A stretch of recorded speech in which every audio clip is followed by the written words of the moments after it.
Today I am going to be scoring my 2023 Pennsylvania whitetail. Shot him with a rifle, and this is a deer that I had on trail camera multiple times. My number one hit list buck, first time I ever got my hands on a hit list buck. Called him the Big 9. Sure enough, he came in rifle season, gave me a 40-yard shot, and the rest was history. Got him in December, and it's now mid-February, and I already got it back from the taxidermist. Could not be happier with how this mount turned out. The taxidermist recommended a slightly looking down form, which I absolutely love. He's going to be up high on our wall in the game room. So today I'm going to be scoring him and showing y'all how to correctly score whitetail. As of right now, my biggest is a 131-inch 8-point. So we'll see if this one beats. I think it's going to be really close, but either way, super stoked with this deer. So let's get into it.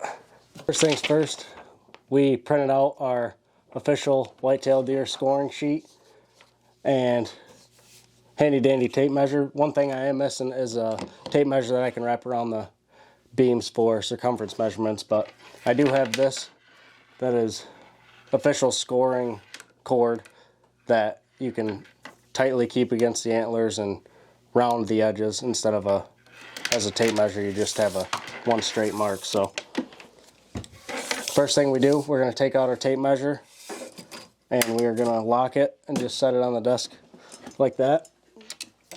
And that way, when we get measurements with this cord, wherever we stop it, all we have to do is put the mark at the 0, and then we'll see exactly how long each tine and measurement is. So to measure this buck, I'm going to start by measuring out one side at a time. I'm going to do the right side, then the left side. I'm going to measure the length of the main beam first, then the G1, G2, then the G3. And for circumference measurements, you want the smallest point in between the base and the G1, the smallest measurement, then between the G1 and G2, G2 and G3. And on this side, since it's only an 8-point side, we do not get that fourth measurement as we do on the left. And then we're going to repeat the process on the left side, except we get an extra mass measurement right here in between the G3 and G4 because it's a 9-point side. So the left side is definitely going to be a little bit bigger. But before we get into scoring them, leave your guesses below on what you think this buck scores. My guess is anywhere between 125 and 130. That's my guess. If I had to give you an exact, I'd say 127. So about to find out. We're going to start by going to the lowest point on this main beam. And what you're going to do, make sure it's right there. Slowly wrap it up and wrap it around.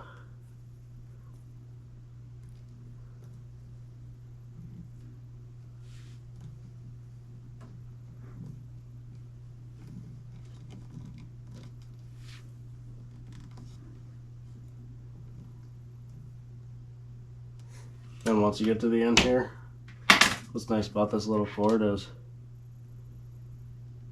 you hook it right there to where it's touching the end of the point, end of the main beam. 23 1/8 for that right side main beam. So we're going to bring this over. Right antler, length of main beam, 23. And we're going to put a 1 over here. So that way, this is going to be the 8th column.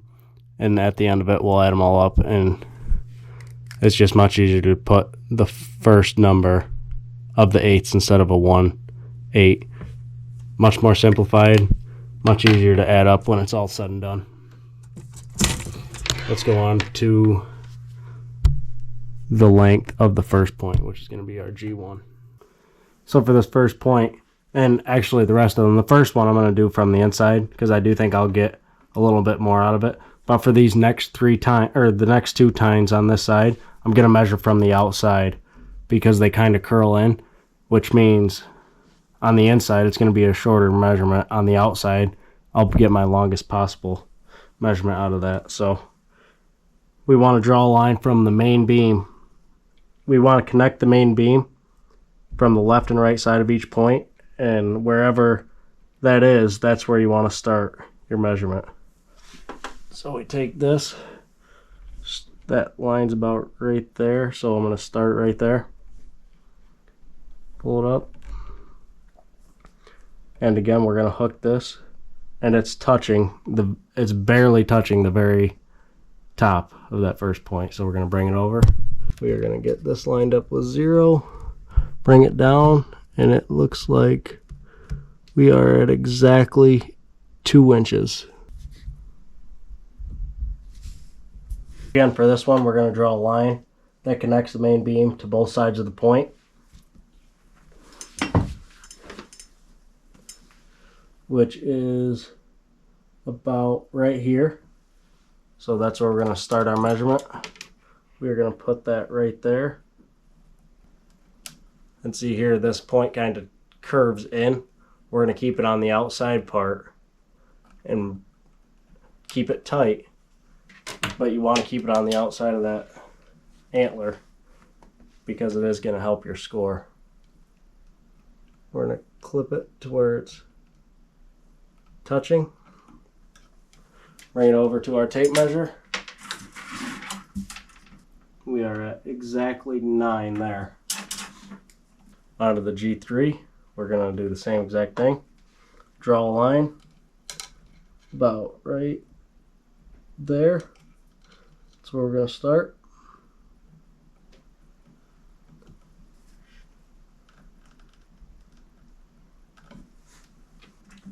Eight and 3/4, so 8 6/8.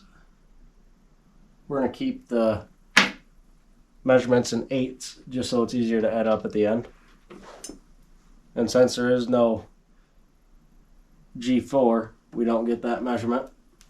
And that does give us only 1, 2, 3 mass measurements, circumference measurements. We do not get a circumference measurement in between the G3 and the end of the main beam. So for this, it's much easier with a tape measure that you can wrap around and slide up and down the antler to accurately get your smallest circumference, but this is definitely gonna do.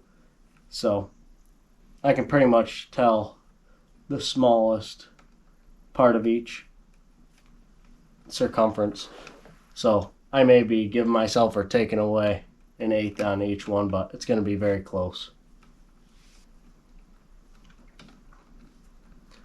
And on the circumference measurements, I'm going to measure from right here, right at the start of the black cord, just because it sits flat against the horn. I'm not going to give myself any extra 1/8 here.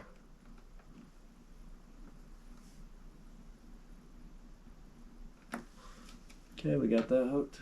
This time we're going to start from right where that black cord starts, and we have 4 1/8.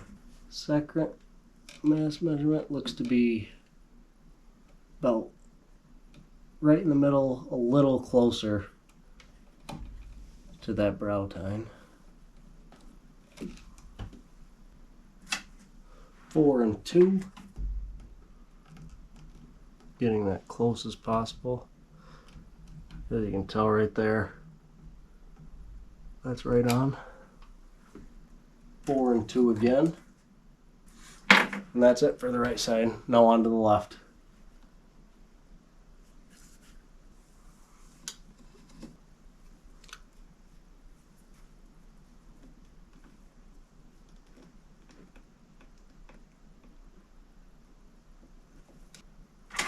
(23 5). Same thing as the first side, just repeating the process. 1 5. That center point, and then running it up.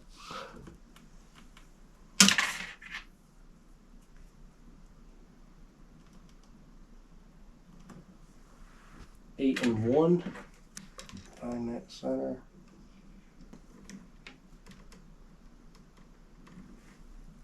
9 4.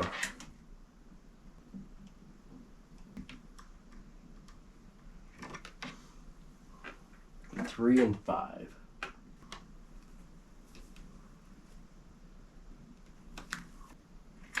Four and 4. Right down by the brow tine is going to be our lowest.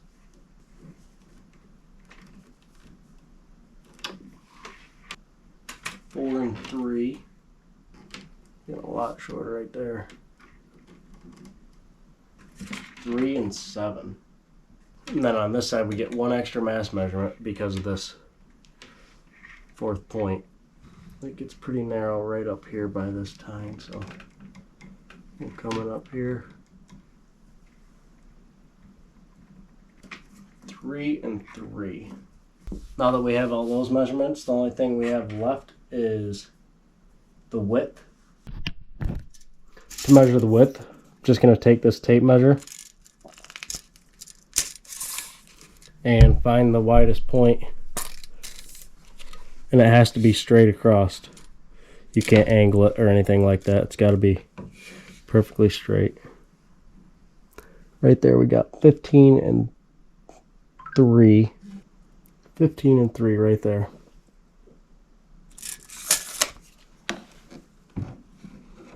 So up here, inside spread of main beams, 15 and 3.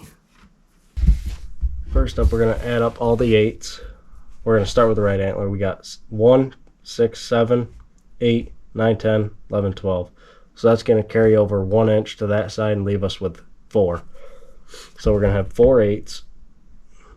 23 plus 2 plus 9 plus 8 plus 4 plus 4 plus 4. 54 plus 1. 55. 55 and 4. Let's go to the left side. The 8s first. 5, 10, 11, 15, 20, 24, 27, 34, 37. 23, 1, 8, 9, 3, 4, 4, 3, 3, and then we have another 4. 62. 62 on the left side, 55 on the right. What a difference that is. Together right here. Spread credit. 15 and 3. Column 1. 55 and 4. Column 2. 62 and 5. So we're going to add these up. We got 9, 10, 11, 12, which is going to give us 4 8s. And we're going to add one onto here, which is going to give us 15 plus 55 plus 62 plus 1 equals 133. 133 inches of a Pennsylvania whitetail. No way. Kind of mind blowing that it's my biggest buck ever. Wow. I wasn't expecting that, but it is. The score does not lie. 2 inches bigger than my biggest with bow. Super happy with this deer. Can't believe it. Wow. Wow. Well, it's official.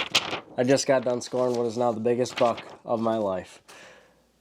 I have no video from this buck from the hunt or anything like that. I do have trail cam videos of it, but I am going to link down below the hunt from my second biggest buck to date now, which was with a bow, self-filmed at 20 yards, 131-inch 8-point. So I hope y'all go check that out and enjoy it. It's a good one. You don't want to miss it. And I hope y'all enjoyed this and learned something from it. I am no professional by any means, but I've seen a professional measure a few deer, and I took from what I learned from him and used it on this. So it's definitely my biggest ever and couldn't be happier. So like I said, go check that video out, subscribe for more videos in the future, and hope y'all shoot the biggest deer of your life in 2024. God bless y'all.